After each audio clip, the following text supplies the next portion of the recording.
Viewmasters, it's the podcast that we do. Viewmasters, talk about movies that we view. Viewmasters, my friend Eric and me, Joe. Viewmasters, hey, let's start the show. Hello, and welcome to the Viewmasters, episode 215, Wonder Woman. But not the one you're thinking of. My name is Eric. My name is Joe. How are you doing, Joe? I'm alright. How are you doing? I'm also alright. I feel different after watching this. Okay. I feel mostly lost and confused, but otherwise the same. That's fair. Oh boy. I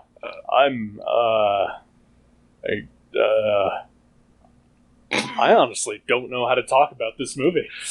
Oh man. Let me So obviously, you know, we had some trouble last week. Yes. With me finding a movie for us to watch. Because you've seen every movie. I have not seen every movie. You've seen every movie that I want to watch, apparently. I'm sorry. It's okay. I mean, I'm a late bloomer. There's no hard and fast rule about, rewatching things. I just honestly didn't feel up to rewatching the two that you picked. That's fair. No, that's totally fair. So yeah, this was sort of a last-minute choice last week, and I apologize. Because this was not great. It's almost hard to believe that they didn't go to series with this.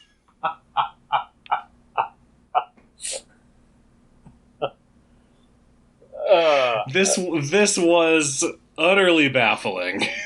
It was definitely baffling. Why is this called Wonder Woman? Oh, it is. It's different. Yes, it is very different. So, alright, so obviously this is not the 2017 Gal Gadot, Patty Jenkins Wonder Woman that probably most everybody knows. Right. This is the 1974 made-for-television movie, tended to be a pilot for a failed Wonder Woman TV series, pre-Linda Carter. Right. Bears absolutely no resemblance to the Linda Carter series. It bears a minimal resemblance to Wonder Woman as a whole. Right. There are aspects that are almost there. Yeah. But as a whole, it is not Wonder Woman. It is not Wonder Woman. There is a character named Diana. Right. I guess Diana Prince. I don't think we get her full name. We do not, no. There is a character named Steve Trevor. Yep. There are other people from the island that she comes from. I don't think they're ever called Amazons. No, never really identified. The island is also not really identified by name. Right, but they're all women. So she comes from a land of women. Yes. Apparently, also they're just allowed to come and go as they please. Yeah, it sure seems that way. Yeah. Which is strange. Uh-huh. But yeah, Diana leaves her island and moves to somewhere. America. I guess America. And becomes Steve Trevor's secretary. But also, she is openly Wonder Woman? Yeah, but I guess. Is only referred to that once in the entire movie. Right.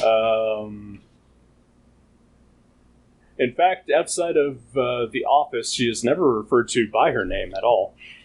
That's true. Oh, man. She has a costume? Occasionally. Sort of. Towards the end? Yeah, towards the end. It is, does not look like a Wonder Woman costume. And she's blonde. Yeah. But other than all of that stuff, it's exactly like Wonder Woman. Most faithful comic book adaptation I've ever seen. Oh yeah, she has no powers. Right. A lasso. Or a tiara. She has a belt that has like a rope on it. Yeah, uh-huh. I don't know if you're familiar with the Toy Biz Batman figure that came out when the Batman movie came out and Kenner had lost the license. Of course I am. I figured you would be, but for the listener who's not, there was a Batman figure who had a belt that you could, like, basically there was a string that went into his body, and you could just pull it out, and he could zip right up to it. Yep. And this is basically like that. Yeah, it really is. It's a lot less zippy, though. It is a lot less zippy. She has to do a lot of work to get that thing to operate correctly. Yeah. And it takes valuable screen time to do it. It does. She also has bracelets, but I don't know what they're for. Well, one of them is so that she can use her belt as a grappling hook. Oh, right. That's right. And then the other one blows up a helicopter. Isn't one of them also maybe like a tracking device? Possibly. Like, I feel like at one point she takes one of her bracelets off and puts it just on a car. And then catches up to the car later, like she used the bracelet to track it. She did have a suitcase full of bracelets at one point.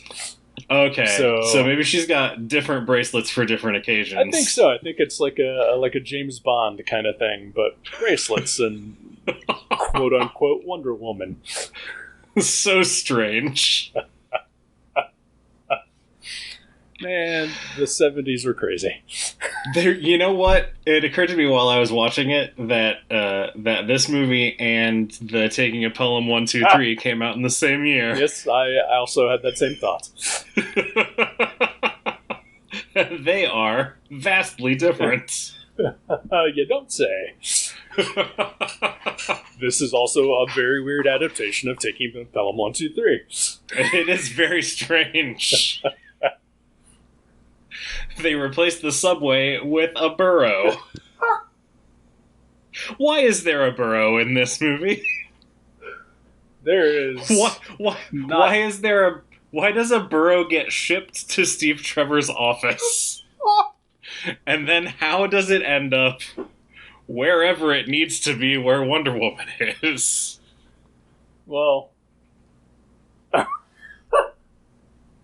first of all, at one point there are 4 burrows. Yeah. No follow up on that. Nope, not at all. So not only is there a burrow, there is a significant amount of plot and movie that is focused entirely on the burrow. Yeah. Who I believe it is explained away that the burrow has a post-hypnotic suggestion which, when slapped and spoken to in Spanish, will just travel to where it needs to go. How did I miss that? I don't know. It couldn't have been all the other baffling bullshit that was happening. Holy shit. Post-hypnotic suggestion. Amazing.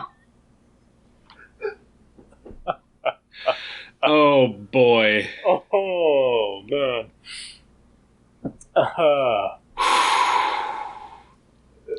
Okay. Yeah. So the basic gist of this movie is that this set of 10 books are stolen. Yes.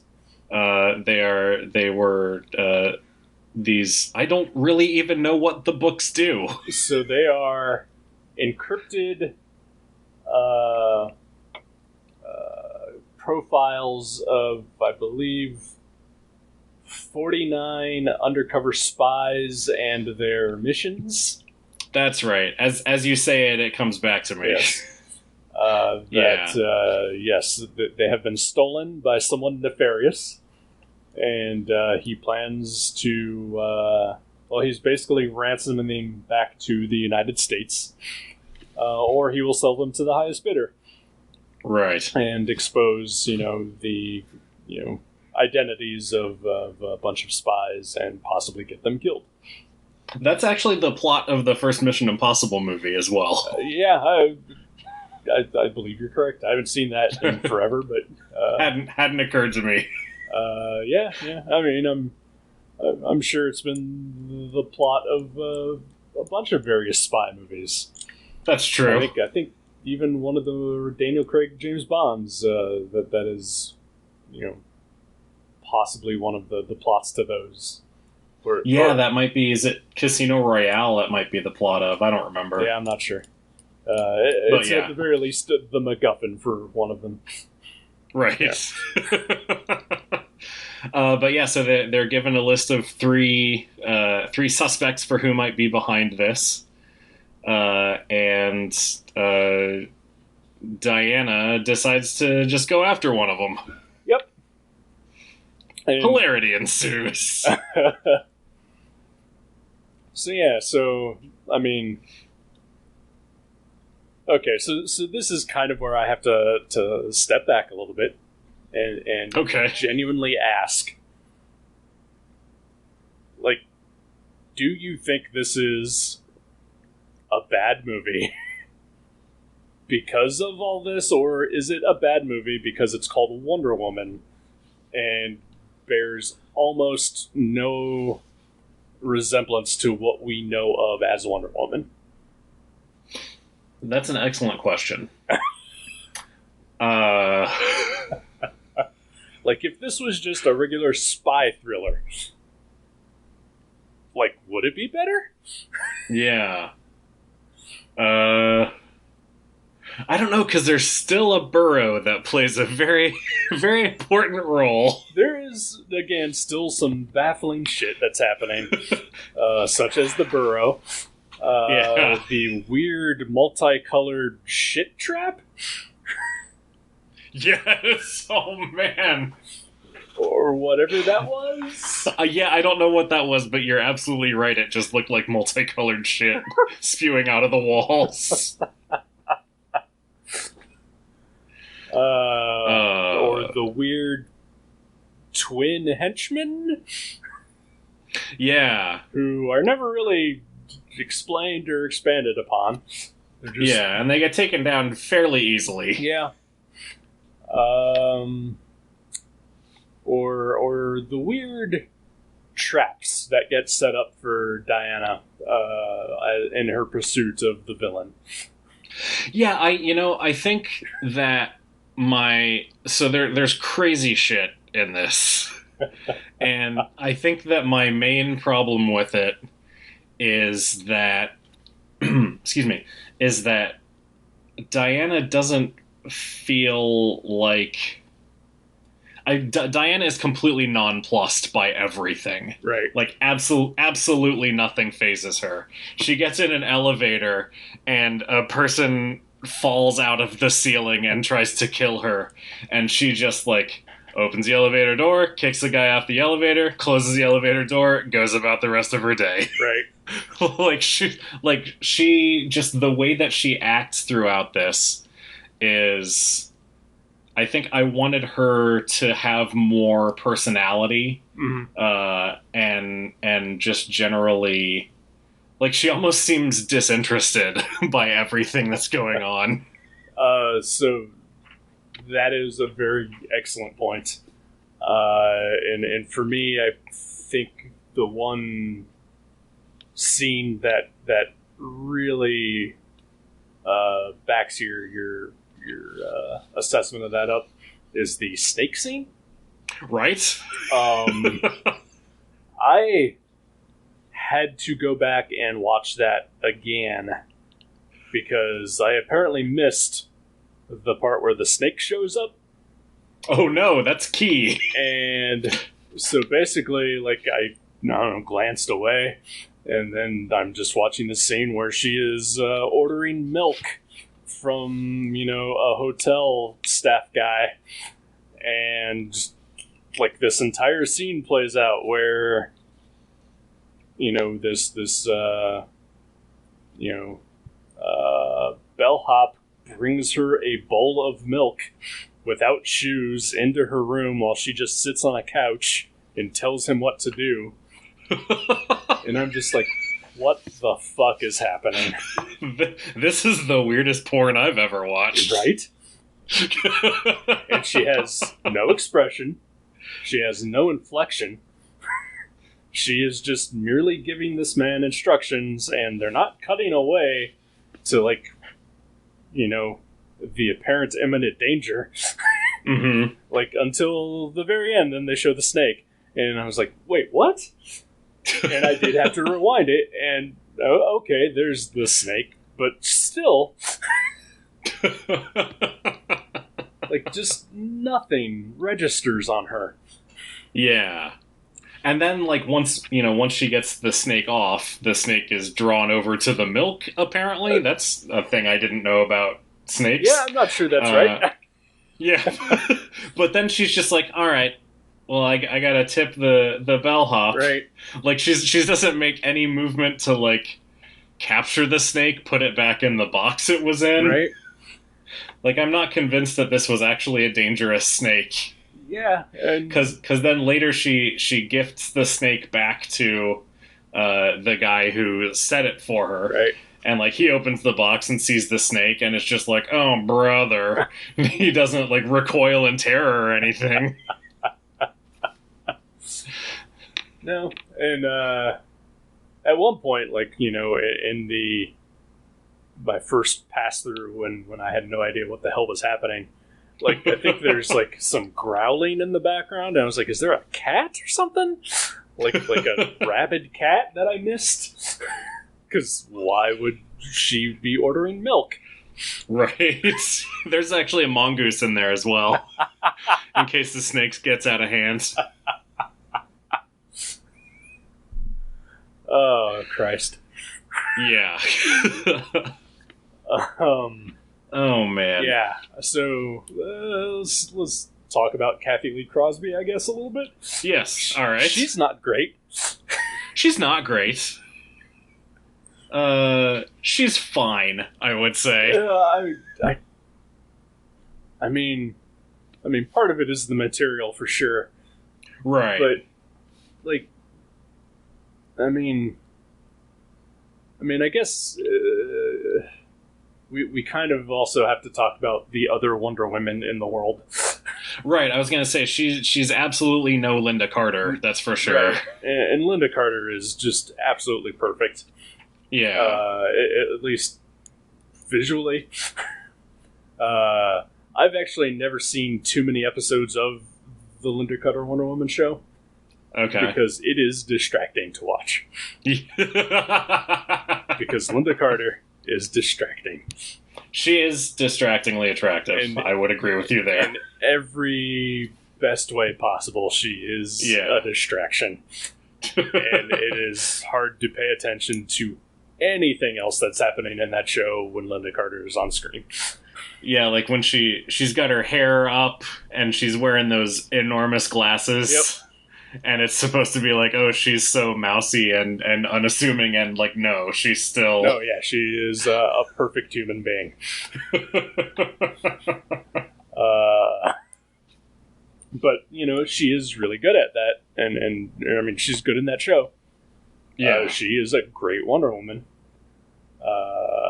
And the show was cheesy, but, it sort of embraced a lot of the stuff that I really like about Wonder Woman. Yeah. And then there's Gal Gadot, who looks fine. Like she looks like Wonder Woman. I don't think she's a very good actress at all. Yeah, I think she's all right, but she like at least with her movie, I think the material backs her up. Absolutely. Like she's a bad actress in a good movie. Whereas with Kathleen Crosby, she's a bad actress in a bad movie. Yeah. Yeah. So the badness is all the more evident. Right. And yeah, and I think Gal Gadot is fine. Yeah. But she, the movie is way better than her efforts, which elevates her, in a way. Definitely. Yeah, I feel like Kathy Lee Crosby left basically no impression on me at all. No. Like it could have been anybody. Yeah. And it definitely doesn't help that she just doesn't look like what we know of as Wonder Woman. Yeah. I did do a little reading, and I guess at the time they were modeling it after the non-costume years of Wonder Woman. Okay. Which was that the sort of the Gloria Steinem era. Yeah, I think so. Where she wouldn't wear a costume and didn't really have powers, and she was just sort of like an international spy kind of thing, and wasn't even called Wonder Woman. So they were going with that, even though the comics at the time had already reverted back to the superhero version that we all know and appreciate and love. Right. That actually that clears things up a little bit. I guess I had forgotten about that era of Wonder Woman. Yeah. I mean, it still doesn't help anything. Right. No, this movie I have been referring to it in my mind as Charlie's Angel. Because she's basically like, she doesn't have anyone to talk to. She needs a sidekick. Yeah. To talk to so she can have more of a personality. That possibly would have helped if, Steve Trevor was a bit more of a, man in the chair kind of thing. Right. But they interact, but very little. And, honestly, neither of them have that much impact on the plot. Right. Like, everything that happens, like, the villain has pretty much planned to happen, and it just all goes according to his plan. Yeah, it's true. Like, what few obstacles there are, she overcomes them pretty effortlessly. And like you said, like, without much, impact or personality. Yeah. The random other Amazonian that shows up. Right. Oh, that's right. I forgot about not only the Amazon who comes to visit her to warn her, but also the other Amazon who is now evil, apparently. Yeah. And conveniently, immediately gets hired by the villain of the movie. Of course. Yeah. They have a javelin throwing contest. Why does she have javelins? Is that her weapon of choice? I guess so. Yeah, that was super weird. And for what is essentially the action set piece of the movie, really fucking boring. Yeah, it was. Oh, man. Ricardo Montalban is in this. Yes, he is. He's the villain of the movie. Spoiler. Even though his name is in the opening credits and you don't see him until the end, I'm guessing even back in 1974, keen minds could have figured out who the villain was. Well, his voice is fairly distinctive. That as well. And he talks all the time. He's a Spanish man playing a Frenchman named Abner Smith. It made total sense. Yep. But you know what? I really liked him in this movie. He was, you know what? He was great. He had a good time with the material that he was given. He really did look like he was having a ton of fun. Yeah. And the other guy, George, I think his character's name was. The other like his heavy, yeah. I really liked that guy too. He was good too. He reminded me of someone that, and I'm not entirely sure who. Like a little bit of maybe James Spader. Okay. Or just sort of. He seemed like just a solid character actor, right? That I would enjoy seeing in better things, probably. So I started watching the movie, and he, I think, shows up pretty early on, and like before even Diana shows up. Right. Yeah. And so I was like, God damn, that guy looks so familiar. So I went on IMDb to see who he was. The actor's name is Andrew Prine, and I have seen within the last month 3 movies with that guy in it. What? That's crazy. Yeah. The 2 that I can remember off the top of my head, one of them is called The Evil, which is just a standard haunted house movie. I think Roddy McDowall was in it for a short period in it too. Okay. Which I think when I first saw him show up in that movie, I thought he was Roddy McDowall. Okay. But then there was a scene with both of them, and I was like, oh, okay. But then there's another movie called Simon, King of the Witches. And it is weird. Okay. It's not great, but I would recommend it. Interesting. Because it is so weird. And he's great in it. Doesn't look anything like, what we saw him in this movie. It is, like, in my mind, like a proto John Constantine. Oh, wow. Because he's a con man magician who winds up getting a whole bunch of people killed because he's really into black magic. And, but it's pretty great, like, despite not being great.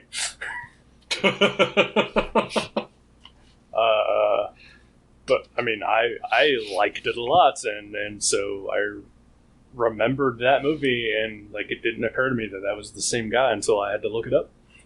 That's crazy. But I really enjoyed him in this movie as well. One thing I did not particularly enjoy is everybody leering at Wonder Woman. Yeah, I noticed that everyone turns and or like if she walks by, they all turn to look at her, or they all stop in their tracks when she walks by. Yep. Like it was just awkward. It was super awkward.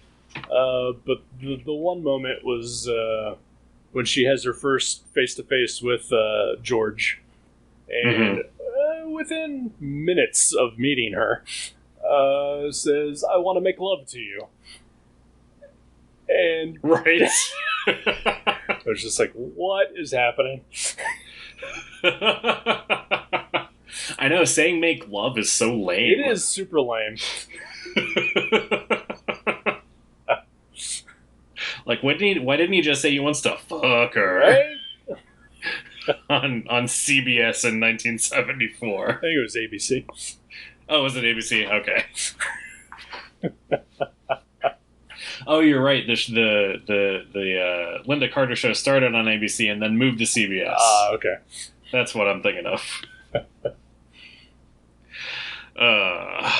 But even that scene was not as weird as the one guy in The Office who licks his finger and then touches it to her forehead. Oh, is that the guy who came in for the meeting? Yeah. And who's just hitting on her nonstop? Yep. Yeah, that's real weird. She's Steve's secretary. Yep. Like, there is a power imbalance there, sir. You are going to get Me Too'd very quickly. It was a different era. You will deserve it. That guy definitely deserved it. That was... Yeah. No. You don't... I mean, I guess the hitting, the flirting thing could be, I was like, oh, okay, whatever. But the minute that he touched her forehead, I was just like, ooh, no, dude. With his saliva wet finger. Yep. Again, this is the weirdest porn I've ever watched. It's so weird. And then, so there's a meeting in Steve Trevor's office with a bunch of other spy dudes trying to come up with a plan to get the books back. And Steve, turns on the intercom so that Diana can hear it, from outside the office as well. Right. Which, was weird to me. And then, when the meeting is over, she was like, well, I'm going to be out of the office because I have to go to the dentist. And it's clearly, code that she's going to go do Wonder Woman shit. Yeah. That he is totally on board with. But they never acknowledge any of this. Yeah. And that bothered me too. That did bother me as well. I like the idea that he knows that she's Wonder Woman, right? But I didn't care for how they danced around it, right? Same with that, and then minutes later, when apparently it's just out in the open that she's Wonder Woman, it confused me even further, and I kind of had to pause the movie even at that point. Are you talking about when she checks into the hotel? Yes. And then across the room, the guy calls Ricardo Montalban and is like, Wonder Woman just checked into the hotel. Yes. I mean, she doesn't wear a mask.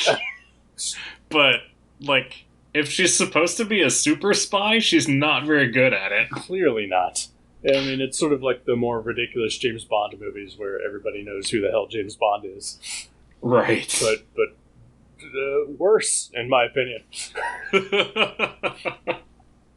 Because eventually she does wear a costume. Yeah. And also, all of her outfits have the same color coordination. Right. I noticed that when she was unpacking her clothes, everything is red, white, and blue. Yep. Every single piece of clothing she owns. And she was wearing just a red dress, but her luggage was blue and white to offset, the fact that she was wearing so much red. Naturally. Oh, man. This movie's weird, Joe. This is a real weird movie. I'll say this for it, though. It's short. That it is. It's it's mercifully short. Yes, yeah. I don't think it's even an hour and a half. No, it's like an hour and 15 minutes. Yeah. It was perfect. Yeah. But I mean, there were some aspects that I liked. I don't necessarily like the one scene we get on Paradise Island. But sort of the characterization of everyone sending her off, to me, that was the most Wonder Woman accurate aspect of the movie. Yeah. Or at least what I tend to think of as Wonder Woman. Because I don't like Wonder Woman with the sword and shield and shit. Right. She definitely doesn't have those here. No, she does not. So I guess it has that going for it. Did you notice and how could you not notice? Because it's very loud. But whenever the Amazons clasped hands, their bracelets clinked. Yes, I did. It's so distracting. So, so you know that in order to help me comprehend what I watch now, because I'm getting old and losing my hearing and getting dumber by the day, I do watch a lot of our movies with subtitles or captions on when I can. Right. And, oh no. So during that scene, all the bracelet clanking was captioned. That's incredible. Because it would be like they would touch and then it would say bracelets clanking, and then like whatever dialogue was happening.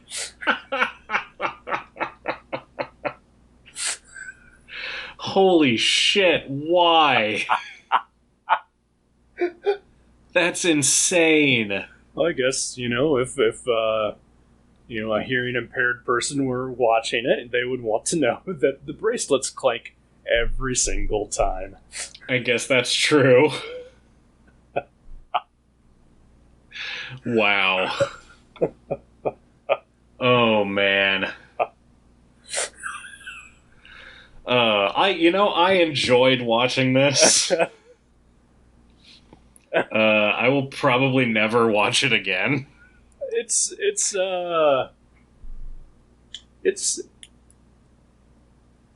worth watching once. Right. Just to experience it. Yeah.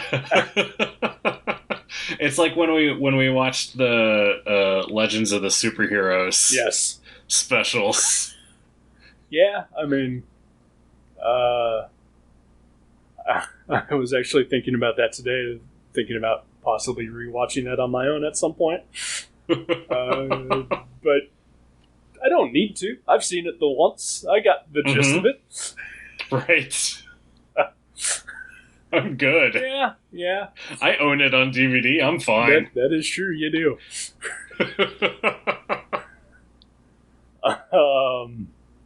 I mean, it is a good watch as an artifact of what they attempted to do. Right. Before the much more successful Linda Carter version of the show happened. Yeah. Oh boy. Yeah. Now, did you ever see the it was 67 or 68, there was like a short pilot for a Wonder Woman show that was in it was a comedy like the Adam West Batman show. It was by the same team that did Batman. That sounds really familiar. Yeah, it's like it's real bad. But it's like this 5-minute thing. She lives in like a boarding house or something, and she's like, the gag of it is that she's quote unquote homely, but she thinks she's beautiful. and hilarity ensues. It's real bad. Huh. That does sound super familiar. I might have to track that down after we finish up here tonight. Yeah, I think I might as well. So at least this wasn't that. No, yeah, it's. I mean, they tried. Yeah. And then I do think that if it wasn't called Wonder Woman, this would have been totally passable. As something. Yeah, I mean, it actually, it sort of reminded me of the Ed Brubaker, Steve Epting comic Velvet. Okay. I don't know if you've read that. I have not. I own it. Okay, but basically, it's that this woman who's a secretary for this great spy is also the best spy in the world, basically, and she gets framed for a murder and has to go off and do that. But just the aspect of, well, the secretary is actually the one who's the better spy, reminded me of Velvet. But yeah, in that respect, taking the name Wonder Woman off of this and just making it its own standalone thing, I think maybe would have benefited it a little bit. Yeah. I mean, it's a familiar plot, and it's entirely predictable. But, story-wise, I felt it was fine. Which also sort of wants me to bring up this rhetorical. Would this have been better with Linda Carter? Like, same movie, just Linda Carter instead.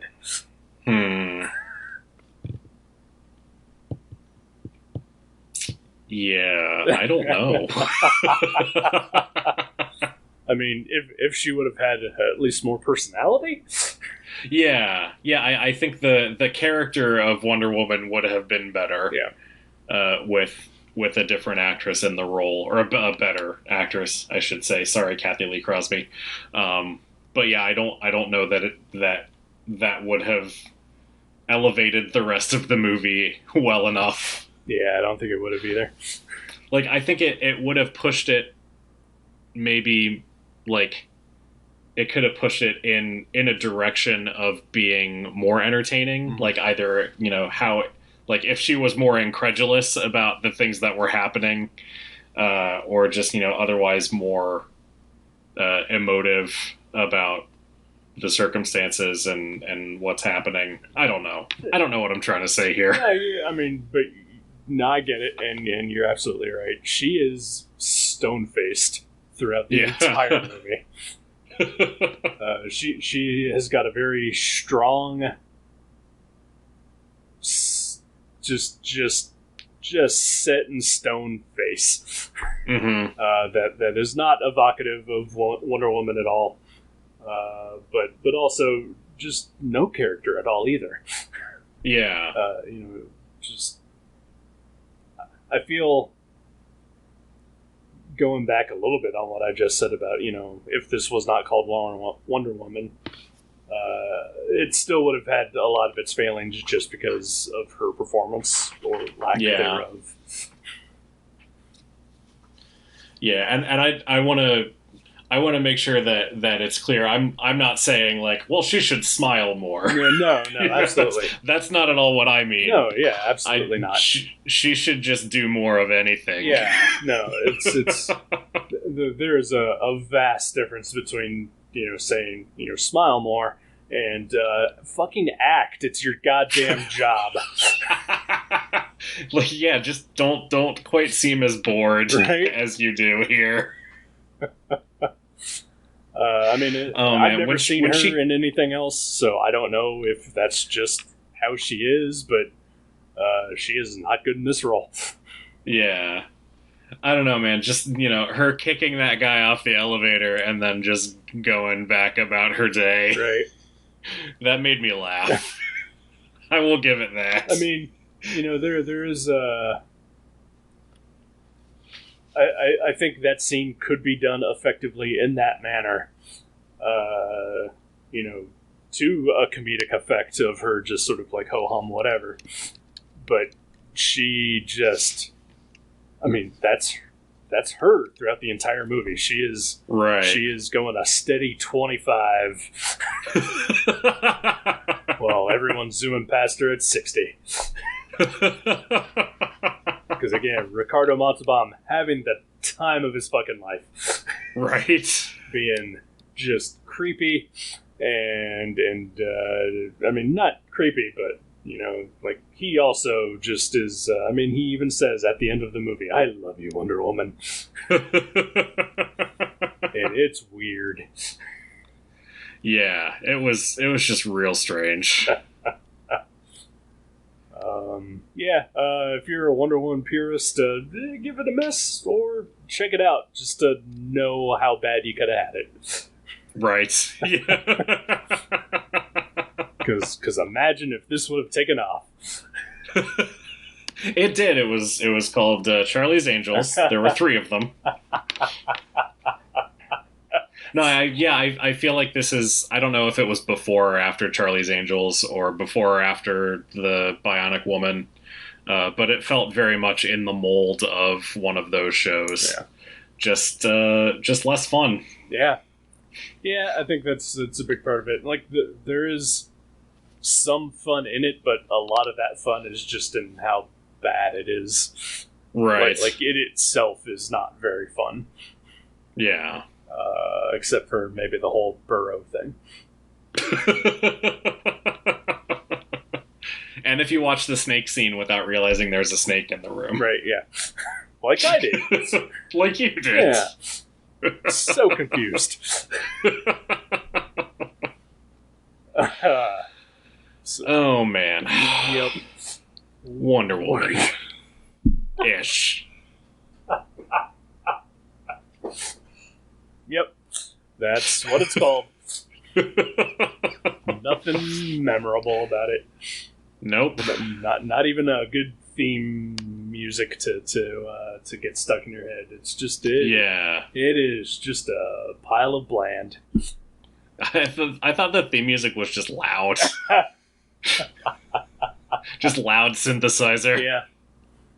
Repetitive. Yep. Yeah. Oh well. Well, hey, the Linda Carter show and the Gal Gadot movies still exist. Well, one Gal Gadot movie still exists. Right. The other one will exist eventually. Someday? I hope so. I don't know. Maybe it'll be an HBO Max exclusive. Oh, God. I'm going to have to subscribe to that thing, aren't I? Probably. I mean, if you want to watch the Snyder Cut. I mean, I do.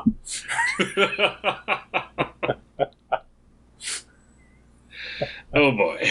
Our 6-part retrospective on the Justice League of the Snyder Cut.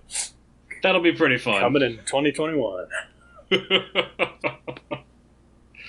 Well, in the meantime, do you want to pick a movie for us for next week? I guess I will.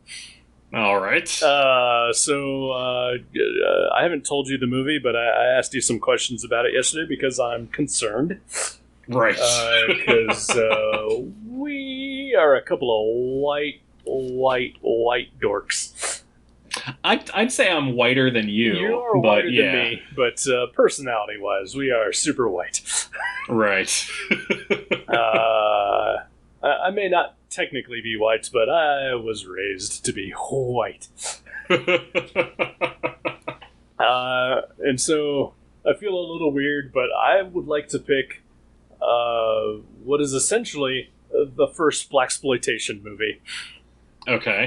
It is available on the streaming service Canopy, which is a library connected app thingy.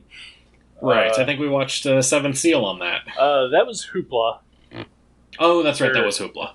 Was it? No, I thought that was Canopy. Okay, maybe it was Canopy. Either way, it's a library app. Yeah.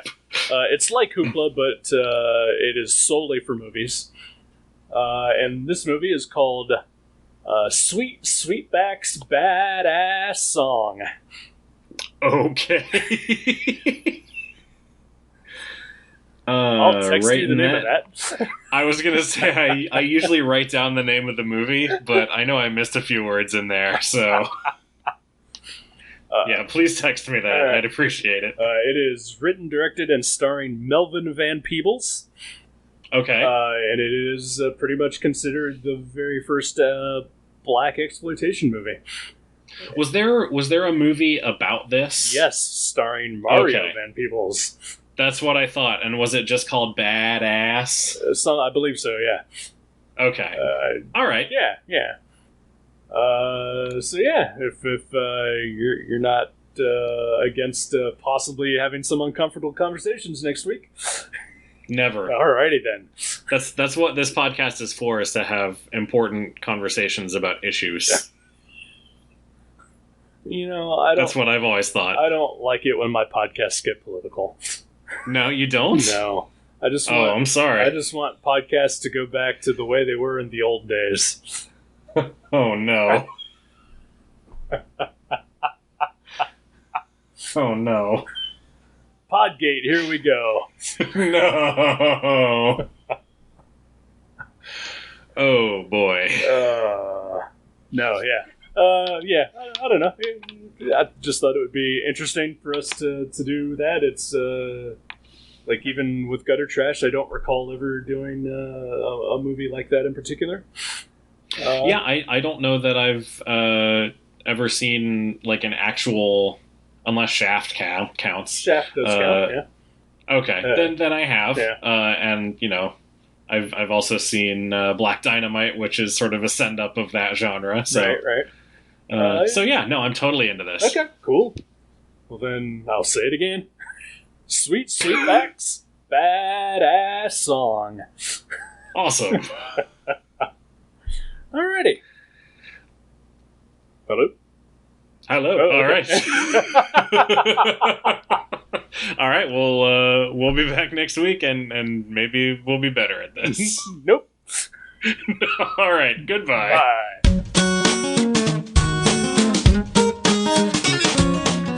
Thank you for listening to The Viewmasters. You can subscribe to the show directly at view.guttertrash.net or at iTunes and leave us a review. Visit view.guttertrash.net for email information and links to Facebook and Twitter. We'll see you next time on The Viewmasters.